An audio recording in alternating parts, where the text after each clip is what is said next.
Assalamualaikum students, hope you will be fine. Today our lecture is from chapter 6 which is enzymes. Enzymes के बारे में जानने के लिए हमें सबसे पहले मेटाबॉलिज्म के बारे में जानना पड़ेगा कि मेटाबॉलिज्म क्या है और किसने इसे एक्सप्लेन किया और इसकी प्रॉपर डेफिनेशन क्या है।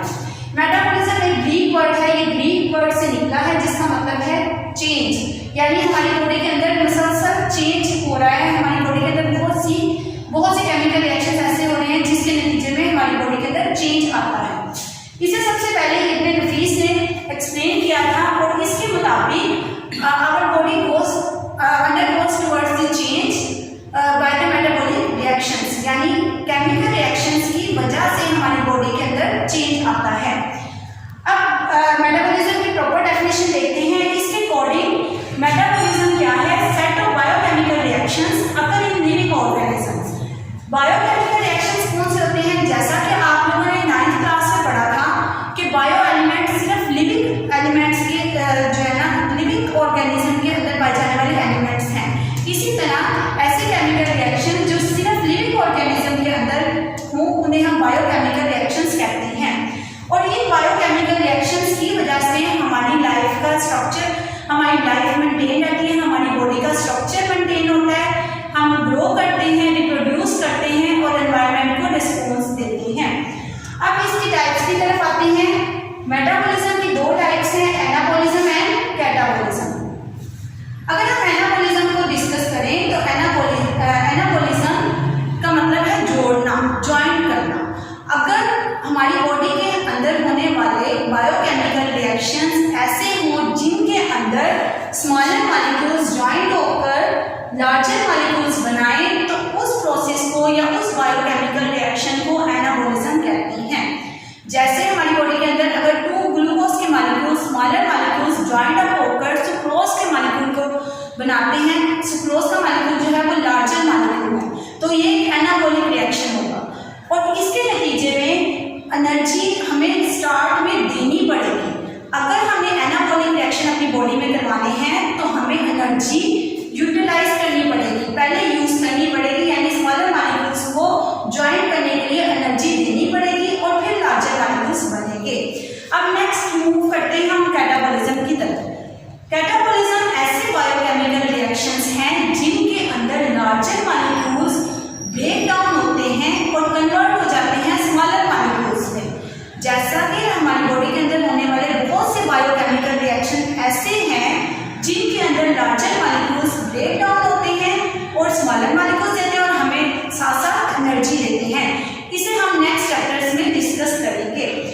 अब मेटाबॉलिज्म चाहे वो एनाबॉलिक वे में हो या कैटाबॉलिक वे में हो, वो एनर्जी ट्रांसफर का जरिया है। मेटाबॉलिज्म के नतीजे में एनर्जी का ट्रांसफर होता है। अब नेक्स्ट है एंजाइम्स के बारे में। आई होप के जो है मेटाबॉलिज्म की आपको डेफिनेशन और इसकी टाइप्स जो है वो अच्छी तरह से समझ आ गई होगी। नेक्स्ट एंजाइम्स के बारे में पढ़ते हैं। हमारी बॉडी के अंदर जितने भी रिएक्शंस हो रहे हैं वो खुद ब खुद नहीं हो जाते। अगर हम जो है एंजाइम्स को यूज मत करें तो वो रिएक्शन कभी भी प्रोसीड मत हो और हमें एनर्जी ना मिले और हमारी लाइफ मेंटेन ना हो। इसलिए हमें कुछ बायोकैटालिस्ट की ज़रूरत होती है या कुछ एंजाइम्स की ज़रूरत होती है जिनकी वजह से वो रिएक्शन स्टार्ट हो। अब जैसा कि अगर हम सिंपल एग्जांपल लें, हमें गाड़ी को स्टार्ट करने के लिए की ज़रूरत होती है, तो अगर एंजाइम्स नहीं होंगे तो हमारी बॉडी के अंदर होने वाले मौजूद केमिकल रिएक्शंस भी नहीं होंगे, मेटाबॉलिज्म नहीं होगा, एनर्जी नहीं मिलेगी, हम ग्रो नहीं करेंगे। इसलिए एंजाइम्स एक्ट करते हैं बायोकैटालिस्ट के तौर पर। कैटालिस्ट आम लेबोरेटरीज में भी होते हैं, लेकिन बायोकैटालिस्ट क्या होते हैं? जो सिर्फ लिविंग ऑर्गेनिज्म के अंदर जो एंजाइम्स रिएक्शन में हिस्सा लें उन्हें हम बायोकैटालिस्ट कहते हैं। अब कैटालिस्ट का मतलब क्या है? कैटालिस्ट का मतलब है speed up the biochemical reaction, यानी स्पीड अप करना, किसी भी रिएक्शन को तेज करने के लिए, स्टार्ट करने के लिए जो केमिकल्स चाहिए, जो प्रोटीनेशियस सब्सटेंस चाहिए, उन्हें हम एंजाइम्स कहते हैं। और ये अगर लिविंग ऑर्गेनिज्म के अंदर एक्ट कर रहे हैं तो इन्हें हम बायोकैटालिस्ट कहते हैं। लेकिन ये एंजाइम जस्ट रिएक्शंस को स्पीड अप करते हैं लेकिन खुद चेंज नहीं होते। अगर हमने रिएक्शन के स्टार्ट में एंजाइम को ऐड किया तो हमें रिएक्शन के एंड पर रिजल्ट में वही एंजाइम एज इट इज हासिल हो जाएगा।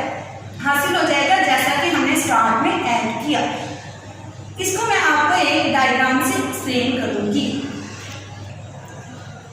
अब इस केमिकल रिएक्शन में दिखाया गया है कि एक एंजाइम है और एक ऐसा मॉलिक्यूल है जिसके साथ एंजाइम ने रिएक्ट करना है। ऐसे मॉलिक्यूल्स या ऐसे सब्सटेंस जिनके साथ एंजाइम्स रिएक्ट करते हैं उन्हें हम सबस्ट्रेट कहते हैं। अब एंजाइम सबस्ट्रेट के साथ एक टेम्परेरी कॉम्प्लेक्स बनाता है, जस्ट ज्वाइंट अप होता है, स्पीड अप करने के लिए उसके साथ रिएक्शन करता है, लेकिन रिएक्शन में इन्वॉल्व नहीं होता। एंजाइम्स ने सबस्ट्रेट के साथ मिलकर एंजाइम सबस्ट्रेट कॉम्प्लेक्स बनाया और जब ये रिएक्शन कंप्लीट हो गया तो वो सबस्ट्रेट जो है वो हमारा प्रोडक्ट में कन्वर्ट हो गया और एंजाइम एज इट इज जो है वो रिएक्शन से बाहर निकल गया। यानी जो हमने सबस्ट्रेट ऐड की थी रिएक्शन के स्टार्ट में वो प्रोडक्ट में कन्वर्ट हो गई, लेकिन जो सा एंजाइम हमने स्टार्ट में ऐड किया था वो एज इट इज वापस हमें रिजल्ट में मिल गया और फिर वो नेक्स्ट किसी केमिकल रिएक्शन में दोबारा से यूज हो जाएगा। अब आपकी बुक के अकॉर्डिंग यहाँ पे 3 डेफिनेशन दी हुई हैं, जिसमें फर्स्ट डेफिनेशन है एंजाइम्स की। एंजाइम बायोकैटलिस्ट के तौर पे एक्ट करते हैं, यानी सिर्फ जस्ट स्पीड अप करते हैं केमिकल रिएक्शन को। सबस्ट्रेट क्या है? बेसिकली एंजाइम्स जो हैं वो प्रोटीन इन नेचर होते हैं। हम लोगों ने बायोमॉलिक्यूल्स पढ़े हैं lipid, carbohydrates, protein and nucleic acid वगैरह। इसी तरह एंजाइम्स की नेचर क्या है? प्रोटीन।